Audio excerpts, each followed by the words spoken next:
Bratalegawa atau disebut juga dengan Dewa Bratalegawa tercatat sebagai orang Sunda pertama yang memeluk agama Islam. Bratalegawa merupakan seorang pangeran dan saudagar dari kerajaan Galuh. Dia mengenal Islam sewaktu melakukan perjalanan ke India ke Kesultanan Delhi. Sebagai seorang pedagang, ia melakukan banyak perjalanan untuk berdagang keluar Nusantara. Setelah masuk Islam, Bratalegawa menikah dengan seorang muslimah dari Gujarat bernama Farhana binti Muhammad. Keduanya lalu berangkat ke Mekah untuk menunaikan ibadah haji. Bratalegawa kemudian mengganti namanya menjadi Haji Baharudin Al-Jawi. Sebagai seorang dari Galuh yang pertama kali menjalankan ibadah haji, ia selanjutnya dikenal dengan julukan Haji Purwa.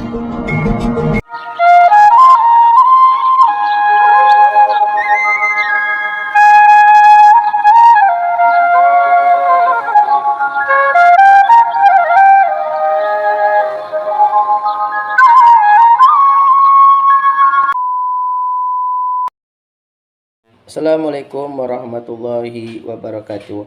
Halo sahabatku semuanya, ketemu lagi dengan saya di channel Si Manis Mato. Oke, pada pertemuan kali ini kita akan membahas Islam di tanah Pasundan. Islam di tanah Pasundan jauh lebih awal dibanding dengan penyebaran Islam yang dilakukan oleh Wali Songo. Orang yang membawa Islam di tanah Pasundan adalah orang pribumi, orang Pasundan asli.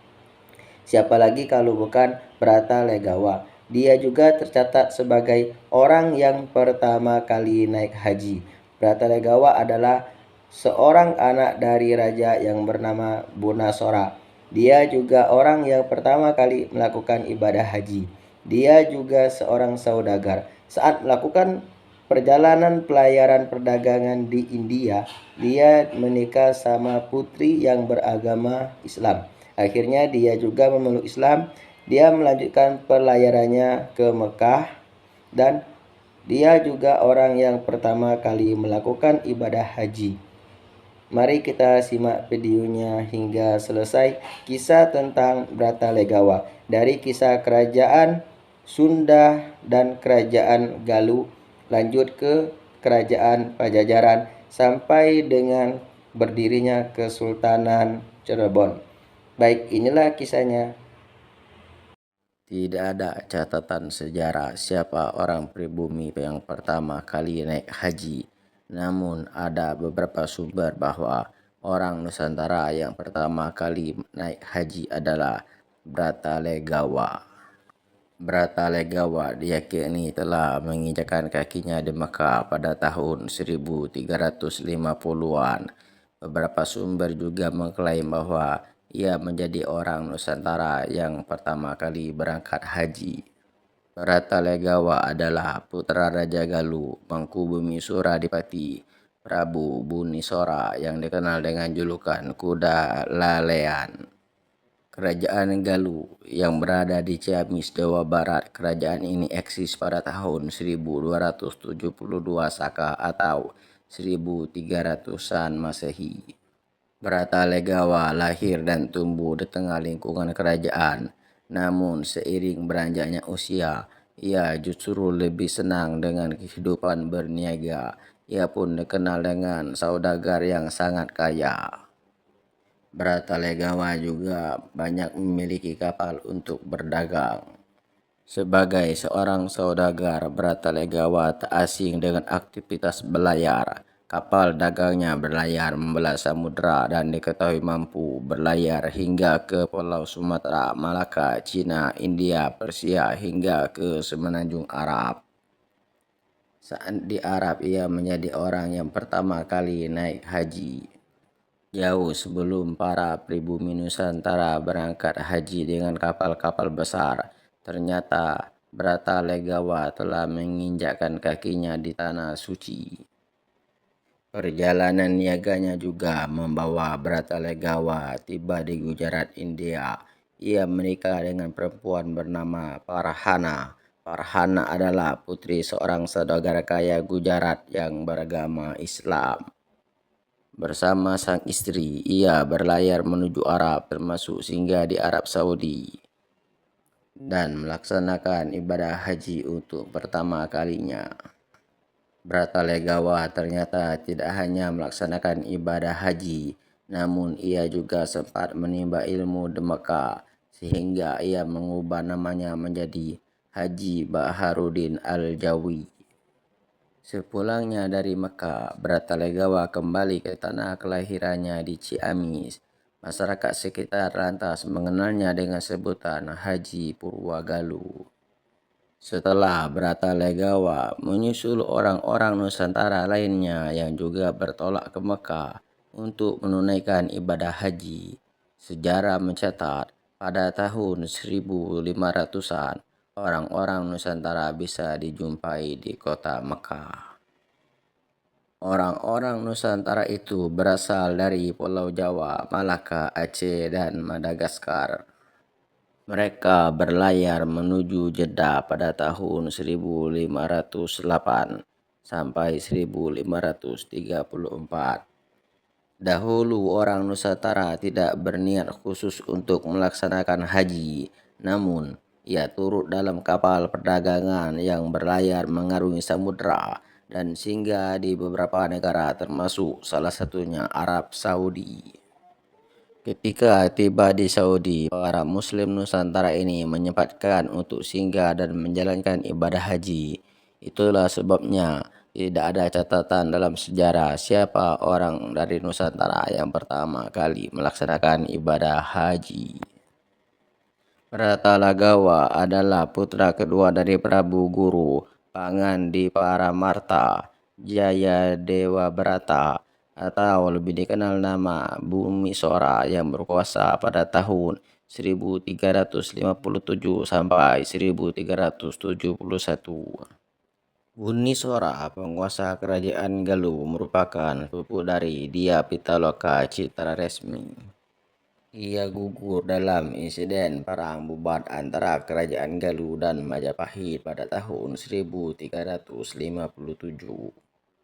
Bunisora menggantikan kakaknya yang bernama Prabu Maharaja Linggabuana yang berkuasa pada tahun 1350 sampai 1357.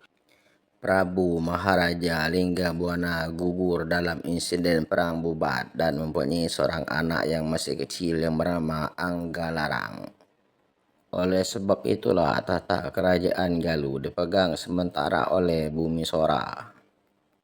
Sebagai anak raja dan seorang saudagar, Bratalegawa banyak melakukan perjalanan perdagangan ke luar daerah Nusantara. Ia mulai mengenal Islam saat melakukan perjalanan ke India, di mana ia mulai berinteraksi dengan para pedagang Arab yang juga berdagang di sana. Ia lalu masuk Islam dan menikah dengan seorang muslimah dari Gujarat bernama Farhana binti Muhammad. Keduanya lalu berangkat ke Mekah untuk beribadah haji, di mana Bratalegawa kemudian mengganti nama menjadi Haji Baharudin Al-Jawi. Sebagai seorang dari Galuh yang pertama kali menjalankan ibadah haji, ia selanjutnya dikenal dengan julukan Haji Purwa. Purwa dalam bahasa Sunda berarti awal mula atau yang terdahulu. Bratalegawa dan keluarganya pulang ke Kawali, ibu kota Galuh, di tahun 1337. Saat pulang ke tanah kelahirannya, ia mencoba untuk menyebarkan agama Islam, terutama di kalangan keluarganya yang ada di istana. Pertama kali ia mengajak kedua saudara kandungnya yang bernama Giri Dewanti dan Ratu Benawati, namun ajakannya tersebut ditolak oleh saudaranya. Saudaranya masih memilih agama Hindu sebagai agama di kerajaan. Akhirnya Bratalegawa memutuskan untuk keluar dari Kawali dan menetap di Carubung Girang, sekarang menjadi Kabupaten Cirebon. Di Cirebon inilah Bratalegawa berhasil menjadikannya sebagai pusat penyebaran Islam kepada kerajaan Sunda dan Galuh. Salah satu bukti nyata keberhasilan penyebaran Islam di Curuban Girang adalah terbentuknya komunitas Muslim di pesisir pertama di wilayah Tatar Sunda Cirebon sepeninggalnya menjadi pusat penyebaran Islam. Bratalegawa menerapkan pola perpaduan ajaran Islam dengan kebudayaan masyarakat setempat sebagai alat untuk menyebarkan Islam ke masyarakat saat itu. Kerajaan Galuh berpusat di Ciamis, sedangkan Kerajaan Sunda berada di Pakuan Pajajaran. Sebelum menjadi kerajaan yang berdaulat, Galuh dan Sunda berada di bawah Tarumanegara pada masa pemerintahan Maharaja Linggawarman pada tahun 666 sampai 669 Masehi. Sejarah berdirinya Kerajaan Galuh diawali dengan kemunduran Kerajaan Tarumanegara. Saat Maharaja Tarusbawa naik tahta menjadi Raja Kerajaan Tarumanegara untuk menggantikan Raja Linggawarman, Wretikandayu segera memanfaatkan pergantian kekuasaan tersebut untuk memisahkan diri. Tarusbawa sebagai raja terakhir Tarumanegara mengabulkan dan memecah wilayahnya menjadi dua kerajaan, yakni Kerajaan Sunda dan Kerajaan Galuh dengan Sungai Citarum sebagai pembatasnya. Putra Raja Kendan yang lahir pada tahun 591 Masehi, yakni Wretikandayun, menjadi pendiri sekaligus raja pertama Kerajaan Galuh pada tahun 612 Masehi di usia 21 tahun. Setelah menjadi raja, ia bergelar Maharaja Suradharma Jayaprakosa pada tahun 669 Masehi. Wretikandayun berhasil memerdekakan Kerajaan Galuh dari Tarumanegara yang mengganti namanya menjadi Kerajaan Sunda. Kerajaan Galuh pernah mengalami masa sulit setelah perang bubat dengan Kerajaan Majapahit. Dalam peristiwa tersebut, Prabu Linggabuana gugur dan meninggalkan putra mahkota Wasta Kuncana yang usianya masih 9 tahun. Situasi sulit itu berhasil diatasi oleh Bunisora, adik Prabu Linggabuana, yang bertanggung jawab atas kelanjutan tahta sekaligus menjadi wali dan guru Wasta Kuncana. Ketika usia menginjak 23 tahun, Wasta Kuncana dinobatkan menjadi raja. Kerajaan Sunda Galuh bersatu dengan gelar Mahaprabu Niskala Wasta Kuncana. Pada masa pemerintahan Wasta Kuncana, Kerajaan Galuh mencapai puncak kejayaan. Kerajaan Galuh kemudian berakhir pada tahun 1595 ketika dikuasai oleh Kerajaan Mataram. Cerita bersatunya Kerajaan Sunda dan Galuh berkat terjadinya pernikahan Jayadewata dari Galuh dan Ambedkasi dari Sunda. Sunda dan Galuh bersatu di bawah pimpinan Jayadewata yang menyandang gelar Sri Baguda Maharaja pada tahun 1428 sampai 1521 Masehi.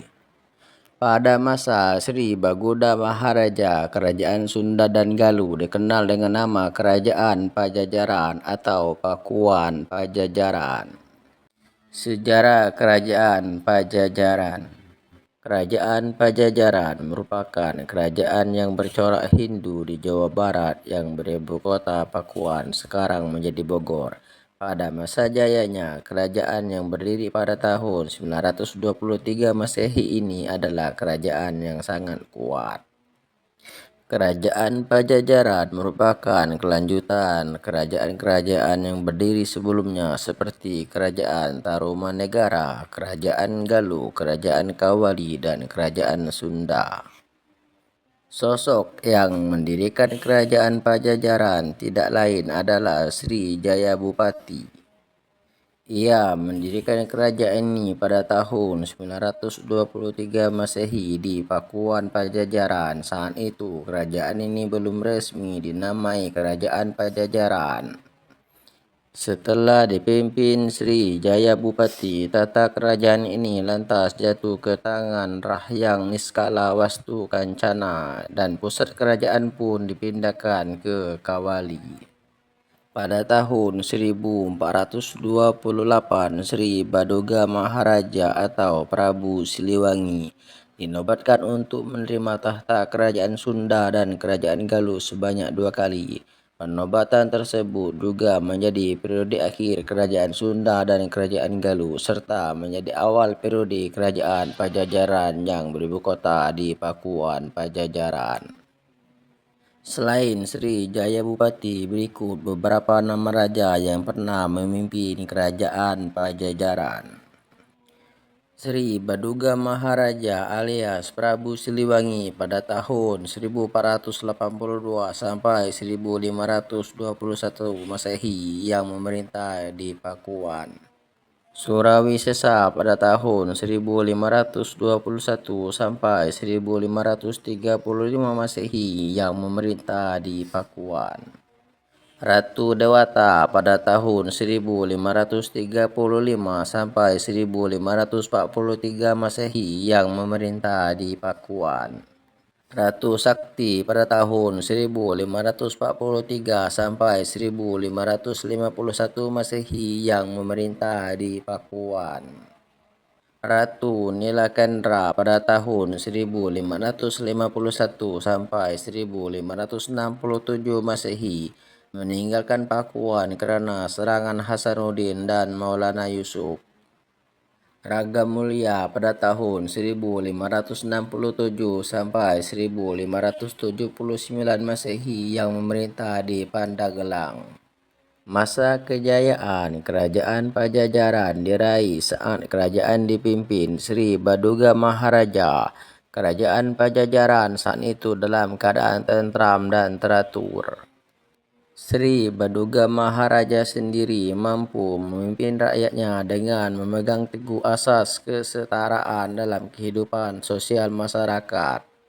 Salah satu kebijaksanaannya yang ia berlakukan saat itu adalah membebaskan penduduk dari 4 macam pajak.